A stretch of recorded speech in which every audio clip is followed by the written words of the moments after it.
ತಮಿಳುನಾಡು ಮುಖ್ಯಮಂತ್ರಿ ಹಾಗೂ super star ದಳಪತಿ Vijay ನಟನೆಯ ಜನನಾಯಕನ್ ಚಿತ್ರದ ಬಿಡುಗಡೆ ದಿನಾಂಕ ಜುಲೈ 24ಕ್ಕೆ ಬಹುತೇಕ ನಿಗದಿ ಆಗಿದೆ ಅನ್ನೋ ಸುದ್ದಿ ಹರಿದಾಡ್ತಾ ಇದೆ. ಈ ಬೆಳವಣಿಗೆಯಿಂದಾಗಿ ಅವರ ಮಗ ಜೇಸನ್ ಸಂಜಯ್ ನಿರ್ದೇಶನದ ಚೊಚ್ಚಲ ಸಿನಿಮಾ ಸಿಗ್ಮಾ ಮುಂದೂಡಿಕೆಯಾಗುವ ಭೀತಿ ಎದುರಾಗಿದೆ. ವಿದೇಶಗಳಲ್ಲಿ ಈಗಾಗಲೇ ಅಡ್ವಾನ್ಸ್ ಬುಕಿಂಗ್ ಭರ್ಜರಿಯಾಗಿ ಆರಂಭವಾಗಿದ್ದು, ತಂದೆ ಮಗನ ಸಿನಿಮಾಗಳ ನಡುವಿನ ಬಾಕ್ಸ್ ಆಫೀಸ್ ಪೈಪೋಟಿ ತಪ್ಪಿಸಲು ಸಿಗ್ಮಾ ತಂಡ ಯೋಚನೆ ಮಾಡ್ತಾ ಇದೆ ಅನ್ನುವ ಮಾತುಗಳು ಕೇಳಿ ಬರ್ತಾ ಇದೆ.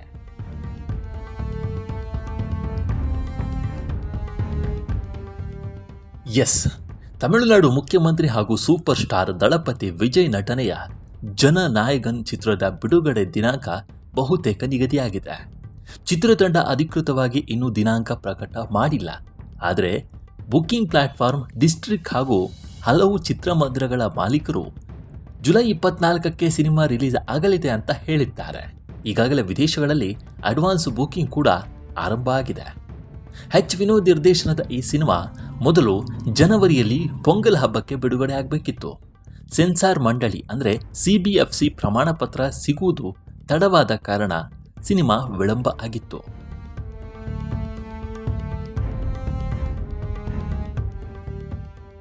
ಈಗ ಚಿತ್ರಕ್ಕೆ ಎ ಸರ್ಟಿಫಿಕೇಟ್ ಸಿಕ್ಕಿದ್ದು ಬಿಡುಗಡೆಗೆ ದಿನಗಣನೆ ಆರಂಭವಾಗಿದೆ. ಜನನಾಯಕನ್ ಸಿನಿಮಾ ಜುಲೈ 24ಕ್ಕೆ ಬಂದರೆ ವಿಜಯ್ ಮಗ ಜೇಸನ್ ಸಂಜಯ್ಗೆ ಸಂಕಷ್ಟ ಎದುರಾಗಲಿದೆ.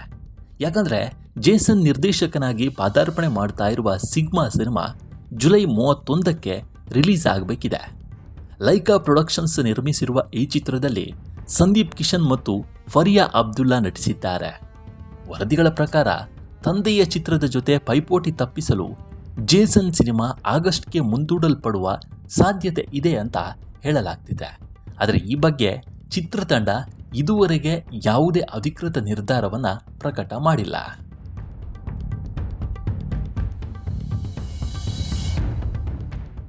ಅಂತಾರಾಷ್ಟ್ರೀಯ ಮಾರುಕಟ್ಟೆಯಲ್ಲಿ ಜುಲೈ 24ರ ರಿಲೀಸ್ ಡೇಟ್ ನೋಡಿ ಅಭಿಮಾನಿಗಳು ಮುಗಿಬಿದ್ದು ಟಿಕೆಟನ್ನು ಬುಕ್ ಮಾಡ್ತಾ ಇದ್ದಾರೆ. ಕೇವಲ ಕೆಲವೇ ನಿಮಿಷಗಳಲ್ಲೇ ಸಾವಿರಾರು ಟಿಕೆಟ್ಗಳು ಮಾರಾಟ ಆಗಿವೆ. ಇನ್ನು ಕೆಲವರು ಸಿನಿಮಾ ಜುಲೈ 23ಕ್ಕೆ ರಿಲೀಸ್ ಆಗಬಹುದು ಅಂತ ಸಾಮಾಜಿಕ ಜಾಲತಾಣಗಳಲ್ಲಿ ಚರ್ಚೆಯನ್ನು ನಡೆಸ್ತಾ ಇದ್ದಾರೆ. ಈ ಚಿತ್ರದಲ್ಲಿ ವಿಜಯ್ ಜೊತೆಗೆ ಮಮಿತಾ ಬೈಜು, ಬಾಬಿ ಡಿಯೋಲ್ ಮತ್ತು ಪೂಜಾ ಹೆಗ್ಡೆ ಅವರು ಕೂಡ ನಟಿಸಿದ್ದಾರೆ. ಇದು ತೆಲುಗಿನ ಭಗವಂತ್ ಕೇಸರಿ ಚಿತ್ರದ ರಿಮೇಕ್ ಅಂತ ಹೇಳಲಾಗ್ತಾ ಇದೆ.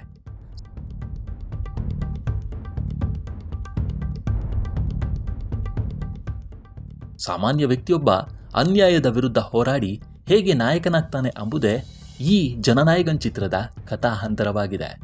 ಬಹುಶಃ ವಿಜಯ್ ಸದ್ಯದ ಲೈಫ್ ಕೂಡ ಅದೇ ಥರ ಆಗಿದೆ. ಜನನಾಯಕನಾಗಿ ಇದೀಗ ವಿಜಯ್ ನಿಂತಿದ್ದಾರೆ. ಒಟ್ಟಾರೆ ಜುಲೈ 24ಕ್ಕೆ ಜನನಾಯಕನ್ ಸಿನಿಮಾ ರಿಲೀಸ್ ಆಗುತ್ತೋ ಇಲ್ವೋ ಅನ್ನೋ ಗೊಂದಲ ಹಾಗೆಯೇ ಮುಂದುವರೆದಿದೆ. ಈ ಬಗ್ಗೆ ನಿಮ್ಮ ಅಭಿಪ್ರಾಯ ಏನು? ಕಾಮೆಂಟ್ ಮಾಡಿ. ಮುಂದಿನ ವಿಡಿಯೋದಲ್ಲಿ ಸಿಗೋಣ. ಈ ವಿಡಿಯೋ ಇಷ್ಟವಾದರೆ ಲೈಕ್ ಮಾಡಿ, ಶೇರ್ ಮಾಡಿ ಮತ್ತು ನಮ್ಮ NCIB ಚಾನಲನ್ನು ಸಬ್ಸ್ಕ್ರೈಬ್ ಮಾಡಿ.